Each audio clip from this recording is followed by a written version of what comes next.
If you're a marketer or business owner, you already know TV advertising is a powerful channel for business growth.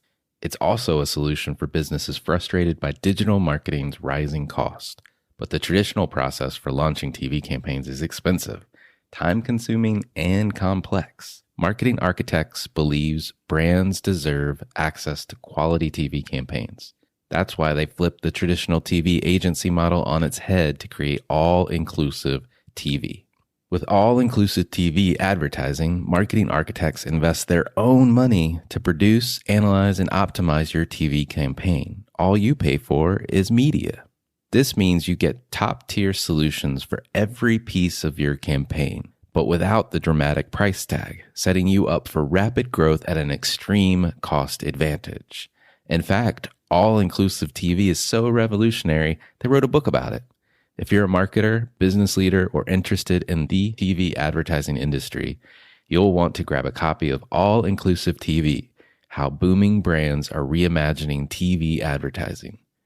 Read how other brands use TV to transform their businesses and how you can do the same. Go to marketingarchitects.com/book to get your free copy today. Again, that's marketingarchitects.com/book. You know, I've been talking about earned media value for quite some time on this podcast. My friends at Eisenberg have just raised the bar on earned media benchmarks with their social index. Social index now gives you globally earned media values across a growing list of 6 geographies for all your KPIs across the top 7 social platforms: Facebook, Instagram, LinkedIn, Snapchat, TikTok, Twitter, and YouTube. You can now visualize these values for deeper analysis, and they have a look-back window over 2 years of historical comparisons. Social Index is updated daily. Don't get stuck with old data. Over 1,000 companies have used the Social Index to understand the ROI of their social campaigns. And if you work with a social agency, you should demand they incorporate earned media values into your reports. Get your earned media value for social content. Visit earnedmediavalues.com/Alan. Again, that's earnedmediavalues.com/ALAN. For all of us, it's about predicting where the consumer is going and getting half of it right. One of the things we want to do is create ads that don't suck. Embracing change creates great possibility. I'm Alan Hart, and this is Marketing Today. Today on the show, I've got Jenny Rooney. She's the managing director and co-founder of the Black Glass CMO House. If Jenny's name sounds familiar, she was previously at Forbes leading their CMO program as well. And she's been on the show before. She was in episode 158, and I encourage you to go back and listen to her perspectives back then, because she's been dropping knowledge related to CMOs and the marketing function for many, many years. And on the show today, we talk about that. What is the CMO House? What is the program? How are they constructing it? What is she focused on? And then we do a bunch of myth busting, if you will, covering topics like metaverse, purpose, ESG, growth, creativity, and the CMO CEO migration, and much, much more. I hope you enjoy this conversation with my friend, Jenny Rooney. Jenny, welcome to the show. Thanks, Alan. I should say welcome back to the show because you've been on before, but it's nice to hear your voice again. Thank you. Thanks for having me back. Yeah. Well, we always like to start off with something a little fun or a little personal. And I hear you moved like every 2 years of your life between the ages of 8 and 15. What was that about? Yes, I did do that. My father had a job, and every time he got advanced into a new position, it took him from one state to another. So I went from New Jersey to Texas to Connecticut to Texas, back to New Jersey, and then out to Ohio for 10 years. And I think, I don't know, I always center on that. When I think about my formative years, my growing up years, it was really marked by new houses, new communities, new schools, new friends, new teachers, and new soccer teams. And I never really thought about how much that defined me, but I never saw it as a burden or a challenge. I actually always relished the opportunity to meet new people. And and kind of quickly develop relationship with people, and also get to know, frankly, new cultures, new environments. Because back in the 80s, the East, Northeast and Texas were very different environments. But I look back fondly on those years. That's awesome. That's awesome. The last time we talked, you were at Forbes, and now you're the co-founder of Black Glass CMO House. Tell me about that transition. Yeah. So talk about change, right? And new environments. But actually, I was at Forbes for 10 years. So I really that was the longest, that was the place where I spent the bulk of my career, and my career kicked off in, frankly, 1997. And I was a journalist, business journalist, as you know, covering marketing, advertising, and branding since 97. And in the last 15 years had focused exclusively on highest level marketing leadership in any given company, read CMOs. And that became, really my beat, but more than that, it became something that I was really passionate about and enjoyed learning more about, and certainly enjoyed learning about the people who comprised the CMO community. So coming to Black Glass and working with Katie Klumper to build CMO House has been, I think, really the culmination of all of my experience having covered the industry and, frankly, getting to know the community. Now that I'm here, for me, in my career, it represents an opportunity to deliver back a new kind of value to the very same people that I had been writing about, interviewing, doing research about, creating programming for. And so now it's super exciting to build something new with, frankly, all that knowledge that I'm able to kind of carry into this new environment. So that's awesome. Let's talk about what the CMO House is and what does the program itself consist of? Yeah. So CMO House is, it's a membership club for CMOs, I guess is sort of the fundamental way to think about it. Some folks compare us to like a YPO, or there's other groups. I will say, I'll put this out there, I'm very cognizant of the fact that there are multiple environments and clubs and conferences and communities for CMOs that already exist. So I don't think I was coming into this blindly, right? But that doesn't mean that there's not opportunity for something new that, frankly, can be very complementary to what exists elsewhere. All those other organizations and clubs serve tremendous purposes, and I think they're hugely additive to CMOs. I think what CMO House does differently is we exist, and frankly, our mission is to empower, inspire, and support the person behind the title. And what that means is and I think this comes from my background, right? In really knowing and understanding, frankly, the people, the individuals who hold that title, and really getting to know them and have a relationship with them. It's thinking about supporting them and delivering back resources and access that supports them holistically, right? In terms of, how they balance their time. How do they think about where they invest their time? Where do they think about showing up both inside their organizations and externally? What are the new environments for sharing thought leadership that they need to be thinking about? So yes, it's powering them as executives. And I think that's the other thing, is we think of them first and foremost as business growth drivers within organizations, less so sort of functional owners within organizations, and most importantly, human beings. But the way that manifests for us when we think about what is a membership grant, it's two things. It's advisory and it's community. The advisory piece is something that is really focused on them. It's highly customized. It's highly personalized. It's sort of like an always-on advisor who's there to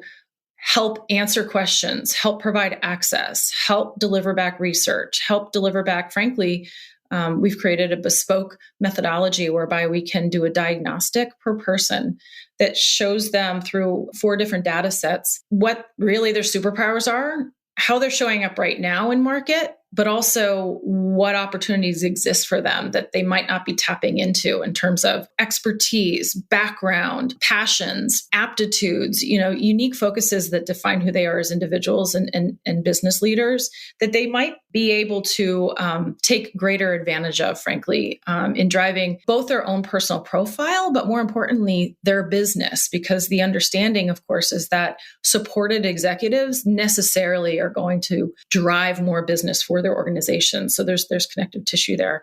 The other component of CMO House, of course, is community.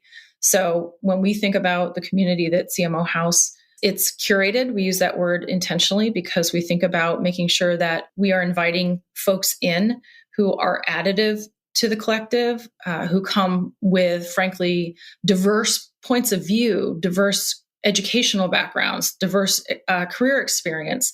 We look for diversity in age, where you are in your career path, whether you're early, mid, or late stage in your career, size of company, whether it's growth stage company or even big multinationals, because we feel like if you can create a fabric of diversity and difference, you're going to gain new knowledge from that. So we're very intentional about that too, in terms of creating a community with opportunity to learn new things, frankly, from people you don't know. In fact, the last thing I'll say about that really quickly is for all of our members, we ask them to refer to people. One can be somebody they know very well and have relationship with, but the second person must necessarily be somebody that they don't know, don't have a relationship with, but admire from afar. So that's where we're going to start to bring in, frankly, that diversity of, that's inherent in the collective.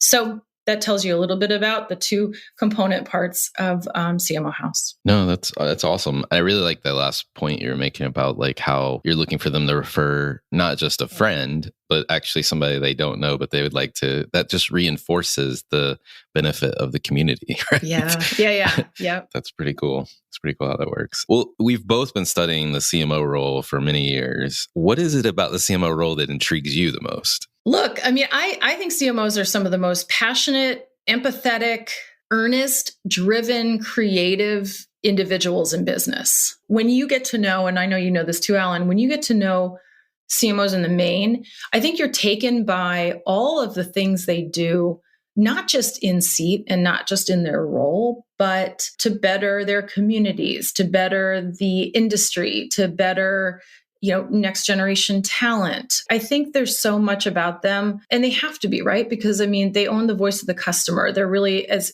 close. They're the executive within the C-suite that's closest to customers. So they need to understand the people, frankly, who comprise their communities, and they need to understand the cultural and societal nuance and the ways people are thinking about things, the ways people value things, and that takes such a level of empathy and awareness that I think is unique to the CMO. The other thing I'll say is, obviously, we all know the role is incredibly complex. It's always been complex. I want to just say one thing, and I know you and I have talked about this, Alan, but and we can talk right now about the forces that are sort of hitting CMOs now, right here in the here and now. But I think it's important too to think back about all the other times there have been inflection moments in the industry. I mean, there's countless ones. And I think it's helpful to think back and always remember those. I mean, for me personally, my little slice of life has, in my career, like I said, goes back to late 90s. But even within that time frame, if you think about it, I came in with the rise of the internet, right? And the new media platforms that were being established, ad serving networks, interactive agencies, which is what they called them back then, not digital shops, the dot-com boom and bust, 9/11, the rise of the internet economy magazines, the rise of procurement and the 2008 recession with, the massive budget cuts. I mean, and then obviously the rising political and cultural unrest of the late 2010s. I mean, we've seen so many other dramatic hits, obviously, to our world and obviously, therefore, to business and, of course, to marketing as well. So CMOs have had to weather a lot of storms. I do think right now is probably one of the most trying, challenging, but also exciting times to be a marketer. And we can talk about that, but we've had challenging times before, and they've always risen to the occasion. So, well, I agree with you that they are some of the most fun people to hang around with too. I'm sure there are fun CFOs out there, but I don't think you get the same creativity. So CMOs know how to enjoy themselves, yes, and enjoy each other. I mean that's the beauty of the community for sure. It's definitely an element of humanity that comes through in that group of folks, and I think it is, to your point, because they are kind of that voice of the customer. They have to keep it real, right? Like otherwise they'll be seen through in a nanosecond by their customers. But I do think, like you said, I mean, they have weathered function and the role has weathered so many different places. And I think that has to come from the fact that all of the things that you just listed off are like external macro forces that are impacting the organizations that they serve. And they're at the crossroads of that, right? Like, and monitoring what's going on out in the world.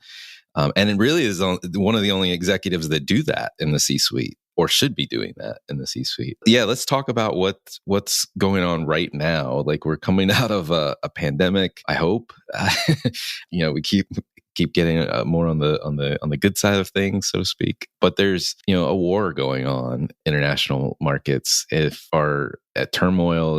There's more cultural divides than there are bridges today. It's not easy out there. No, it's not. And it definitely takes a level of fortitude that is not easy to come by. But I think the folks, like I said, who are successful do see it as opportunity, right? So, and that's what I do love about CMOs too, is, I think because they are creative thinkers and they truly are innovators, they're going to look for sort of the next way to handle something or to break through, even when things are frankly incredibly daunting. But yeah, I mean, as you mentioned, obviously global unrest is massive right now. And if we go back 2 years, of course, 2020 turned out to be such an inflection year. What I think is funny, and I know you know this as well, is I think in the 10 years leading up to 2020, everybody kept coining that term marketing 2020. 2020 was going to be this like shining beacon on a hill where everything would just suddenly become full digital transformation, true diversity and inclusion within organizations and internal cultures, tech transformation. Well, all of that ended up happening, of course, in 2020, but not for obviously any of the reasons anybody expected. So that's kind of the irony. When I think about the year 2020, everything was upended, right? So consumers, business, marketing, ways of working, everybody became an e-commerce player if you weren't before. Obviously, the social and cultural impact and DEI priorities really coming to the fore. But I think that is, though, where therein lies the opportunity too. So supercharged digital transformation, CMOs getting involved with new ways of working. According to Gallup, more than half of American workers are working remotely and plan to continue doing so. Retailer shifts to online. At the same time, budgets down, right? So Gartner recently reported that marketing budgets as a proportion of company revenue are at their lowest point in the history of the survey, down from 11% in 2020 to 6.4% in 2021. So again, lots of constraints, lots of challenges, but I think, certainly with finally truly the rise of digital and e-commerce and the new ways that consumers want to interact with brands creates awesome opportunity as well. So it's never a dull moment, Alan. So don't get into marketing, if you want sort of a rote, boring job, for sure. Yeah, no, it's definitely not for the faint of heart. What are you seeing on the personal front? Since you're working with CMOs in the CMO house on a personal note as well. I mean, I can only imagine they're going through the same things many of us are going, like adjusting to remote work, then maybe adjusting back to some sort of hybrid work. But curious what else might be on their minds. Yeah, and I mean that whole remote thing. I mean that's a huge shift for managing teams and finding new and nimble ways of getting people to work together and still create an internal culture, right? Even as you're sort of accessing and referring back to what's happening elsewhere in the world. Look, I think as human beings, they're also correct. I mean, they're no different than anybody else. And yet, I think if you layer on that level of complexity that CMOs have as business leaders, it can be extremely challenging. When I joined Black Glass last summer to build CMO House, we really did I did a listening tour, and I had one-on-one conversations with CMOs, and we did surveys, and we have a collection of 28 founding members who are extraordinary individuals who have been really helping us vet hypotheses and sharing back with us their true and candid perspective on a whole host of things, because I knew that if we were going to build something new, it needed to obviously land with and meet the needs of the very people we were building it for. And in those conversations, we heard things like, COVID proved to me that I'm more than my job. I am struggling with work-life balance. I am struggling with managing my internal and external demands on my time. I'm so focused on the inner workings of my organization right now that I have no time to think about brand. right? So, I think I think it's just accelerated the challenge that they have. I think also, as I said about managing teams, that's never been more vital, but figuring out ways to build cohesiveness and connectivity within your organization.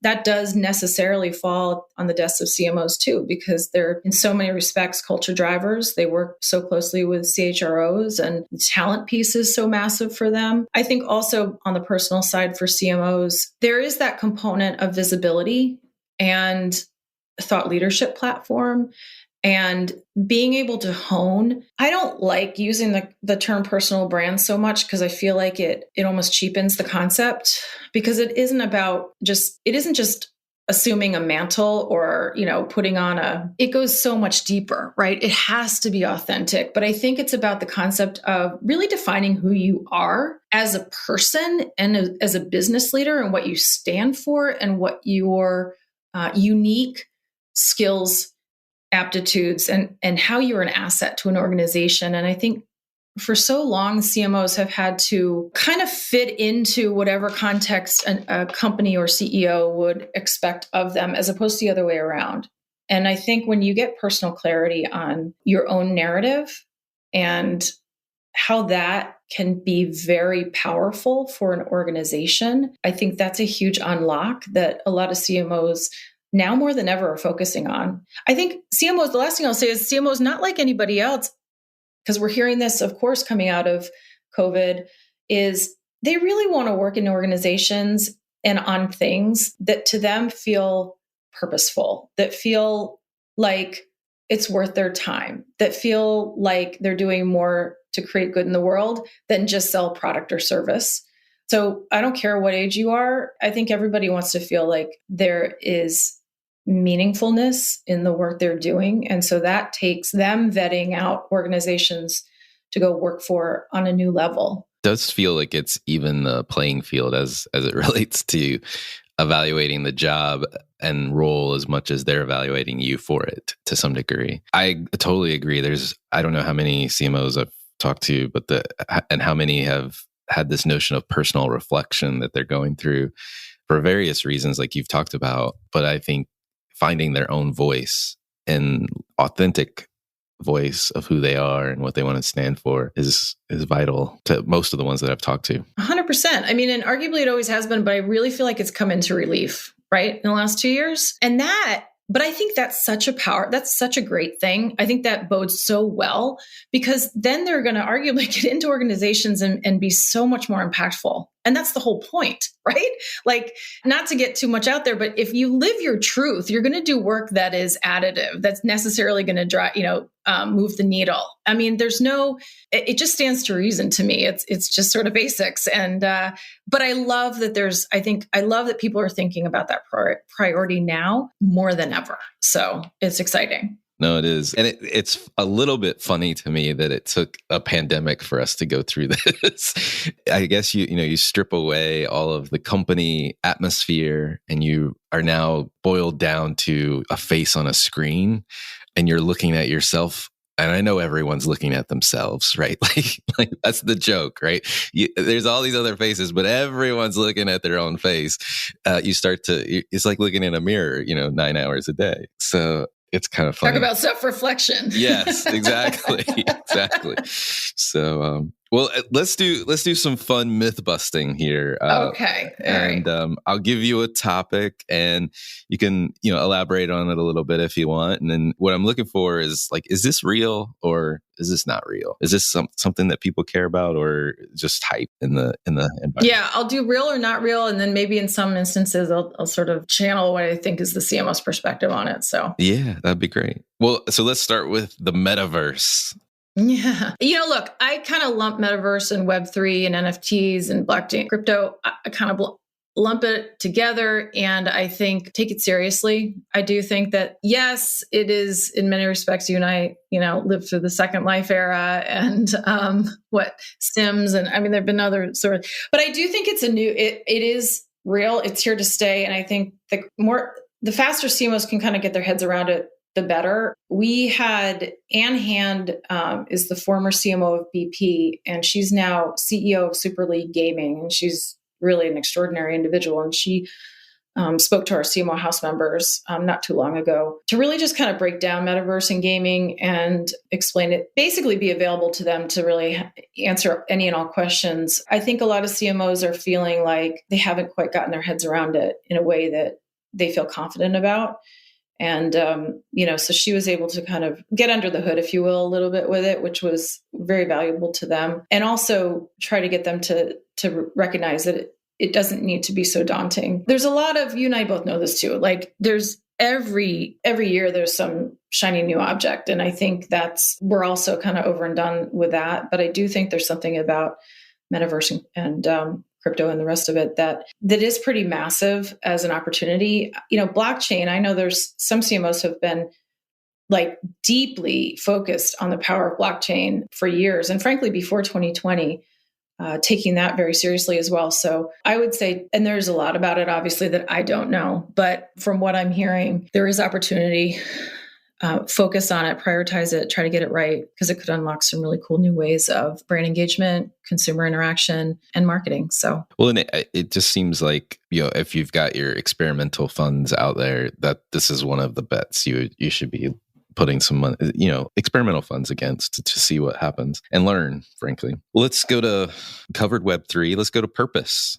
Where is purpose today? Yeah, look, I think same thing. I think companies, and I do that map this back probably like 10 years even, this rise of the concept of purpose and having impact on society and culture, and brands recognizing how powerful a platform they have has been gaining in importance. I think that, again, in 2020, it just propelled it even further into being such a priority. I think we all know, and the word authenticity is overused, and the word purpose is overused. I think it's almost like sometimes I wish these words would just go away and dissolve into the thing, right? It would just not be something separate that we have to talk about, because it's so embedded and so ingrained in everything a company does. Everything from supply chain to product development to, yes, to brand and messaging and creative. So only more important now, only more necessary for it to be baked in and 100% authentic, and for CMOs to really know that, internalize it, own it, get the company to understand it, own it, internalize it. Every employee, every employee. I don't care where they sit in an organization. It's not just marketing, of course. Well, let's take some related concept in my mind: ESG, or environmental, societal, governance issues, if you will. I know it's a hot button in the board level. Yeah. I mean, it's funny because this also, again, 2020, I'm thinking about people who we started to see some executives named to overseeing ESG, and that became, that was a thing prior. Look, I mean, I think there's stats out there around how companies, actually 95% of CMOs believe the brand should take the lead in finding solutions to major societal and cultural issues, right? That's become a vital responsibility. So, and this is against the backdrop, we've had quite a rough political environment, and brands are being expected to show up and drive change, not unlike, or in many cases even more so than governments, and there's a big imperative there. For sure. Yeah, I mean, on the global stage, there's no bias from a capitalist mindset, but there's really no other efficient mechanism than business to change the world. It's unfortunate in many cases, but as soon as politics get involved, which I think is where government thrives, everything slows down.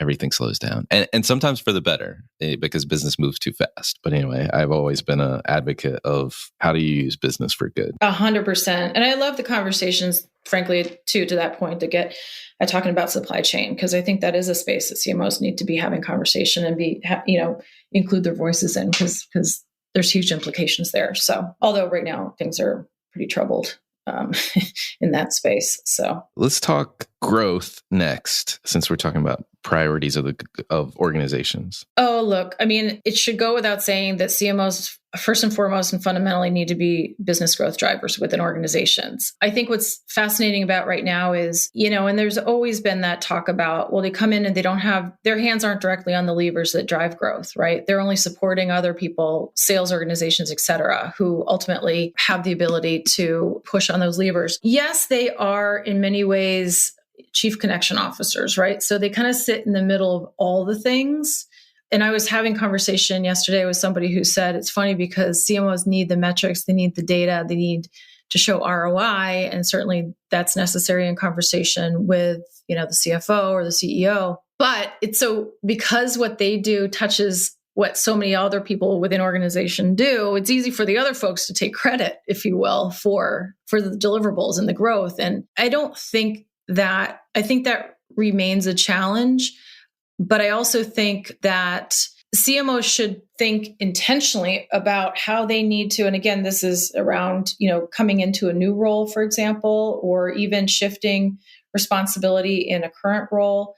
They need to be thinking about holistically where they can drive growth and how they can drive growth based on what's part of their mandate. I think it's interesting. Recently, we saw Unilever's Connie Brahms move. Her title now is Chief Digital and Commercial Officer. And she's the first one to say, this doesn't mean marketing's going away. It's just that I'm now taking on sales as well. And it's really just finally an acknowledgement of, with the accelerated digitization and that came out of the pandemic, and entertainment and commerce blurring and marketing and sales coming together, she needed to sort of own as a central hub all those functions. And so, obviously that gets to definition of the CMO role, and we continue to always see change in that regard. But I think it's kind of a little combination of all the above. It's how much CMOs need to start being proactive around what they should own within organizations to finally ultimately drive growth. And I also think it's continually having the data that demonstrates where they've had impact.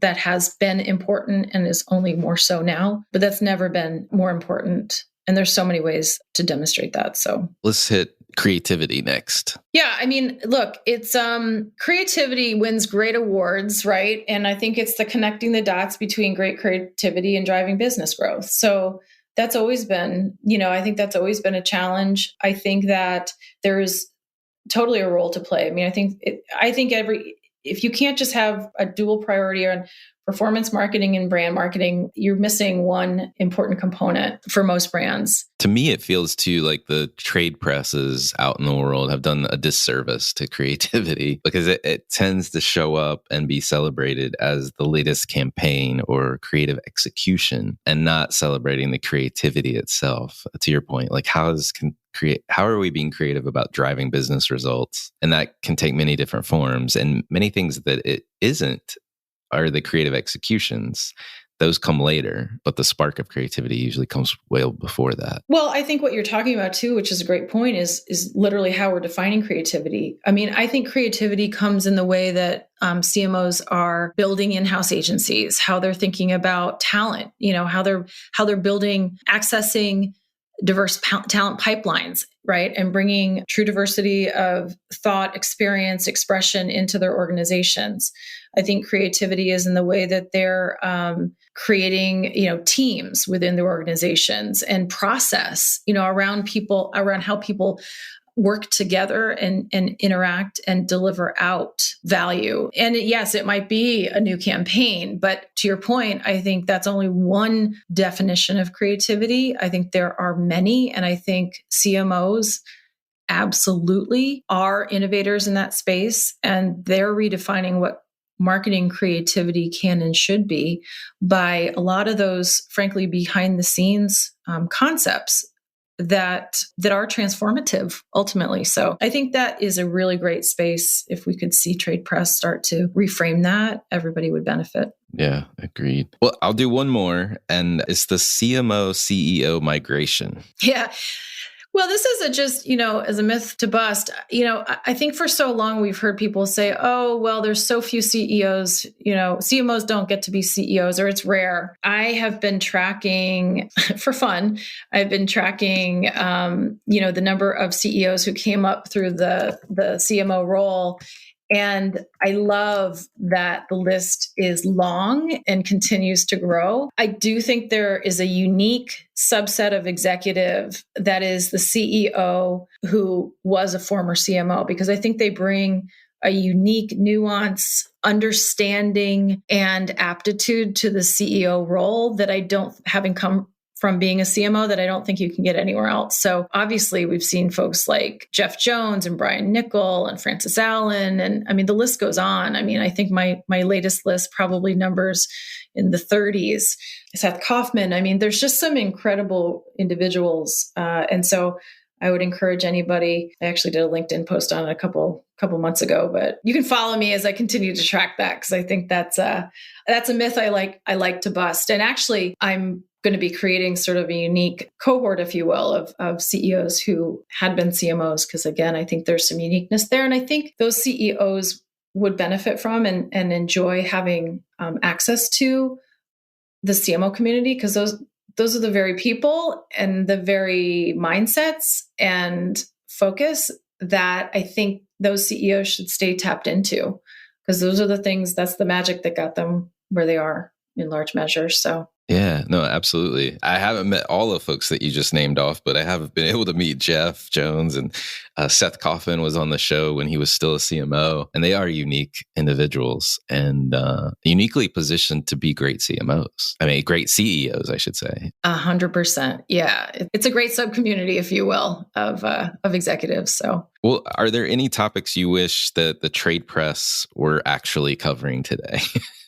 As the former journalist. Yeah, I mean, I think the narrative of CMO, I'll say what I wish they didn't perpetuate. This whole concept of CMO is dead, or, the minute a company decides not to have a CMO, listen, the function's not going away. The art and science of marketing is necessary and always will be, and you will need an individual who sits atop that business priority. So I think some of that I wish they would start to cover in a more nuanced way. I also think that, CMOs are often positioned as almost cast in a defensive light, like, almost on a back foot, and having to, and struggling and dealing with a narrative that causes them to be at the mercy of, or, CEOs or boards. And a lot of that is true, right? I mean, I think unfortunately in some organizations, we see that with CMO tenure, right? I think it's averaging about 40 months right now, according to Spencer Stewart. They're in and they're out, and they're sort of let go, and marketing budgets are cut because I think fundamentally many companies still see them as expenses rather than investment. But I think that there's so much more to that than that traditional typical headline. There's so much more deeper there that I wish press would explore. Because again, nothing is completely black and white. I think there's nuance, always in the nuance, right? It's always in the and that's the other thing I'll say is I think the CMO role is characterized not by the or, but by the and that can manifest in so many ways. The other thing I'll say is one area that I am very passionate about and focus on a lot is the bridge between marketing practice and marketing education. I think now more than ever, we need to, and I've worked on bridging that gap in a number of different ways over the years with a network of business schools. And I think that there is huge opportunity for practitioners, for frontline people on the front lines doing the work to connect back with academics. There's just so many incredible marketing minds, and not just at the business schools, but frankly at the undergraduate level. And we need to start thinking about making that come to the fore and be covered in the press in the way, because some of the most incredible research is done at the university level that never sees the light of day, right? And never lands on CMOs' desks. And that's something that bothered me going back about 10 years that I had hoped to kind of fix in my small way. But it's just another area of opportunity and exploration that I think a lot of journalists are probably missing, because it can really shape and inform, and it can be mutually beneficial, right? If we sort of make that accessible to both sides. So anyway, those are just a couple of things that I'd share. That's good. Well, we've already been on the show before, and so listeners that may be listening, they're going to be waiting for my favorite question that I always ask everyone is, what experience defines or makes, of your past defines or makes up who you are today? And I'm just going to tell you, go listen to episode 158 and hear Jenny talk about the impact of words and letter writing and how that actually landed you an interview with Michael Herr, who was a war correspondent that hadn't granted an interview for 10 years before you approached him. So I think it's an interesting story. Yeah, I would love for people to go hear that, because that is and remains like the pivotal moment of my career that I'll never forget. So, well, I'm going to ask you one last question. You lied. I know. One more, just to squeeze out the last little bit of value. So what is there a topic that you think marketers need to learn more about right now, or you're trying to learn more about yourself? Oh my goodness, that's a hard one, Alan. I would say that I want to get my head around metaverse. I need to learn more about that. I really want to get my head around blockchain. We actually we have a CMO who is incredibly well versed in that, and who's going to break that down for our membership soon in CMO House. And I'm excited for that, because I do think that is an area that I just personally want to learn more about, especially so that in conversation with CMOs, I can be helpful in that regard. But yeah, there's so much. Like I said, never a dull moment, which is the exciting thing about this topic and these people. Thank you for coming back on the show. Thank you. It's a pleasure. I'm a rebounder, I guess. Is that the way to say it? I guess that's right. Yeah, I don't know. It's nice to talk to you, as always. You too. Kudos to you, Alan, for doing it. And I love your podcast. So thank you so much. Thank you. Hi, it's Alan again. Marketing Today was created and produced by me, with support from my team and podcast editors, sound engineers, and writers at Share Your Genius. Find them at shareyourgenius.com. If you're new to Marketing Today, please feel free to write us a review on iTunes or your favorite listening platform. Don't forget to subscribe on marketingtodaypodcast.com and tell your friends and colleagues about the show. I love to hear from listeners. You can contact me on marketingtodaypodcast.com. There, you will also find complete show notes, links to what was discussed in the episode today, and you can search our archives. I'm Alan Hart, and this is Marketing Today.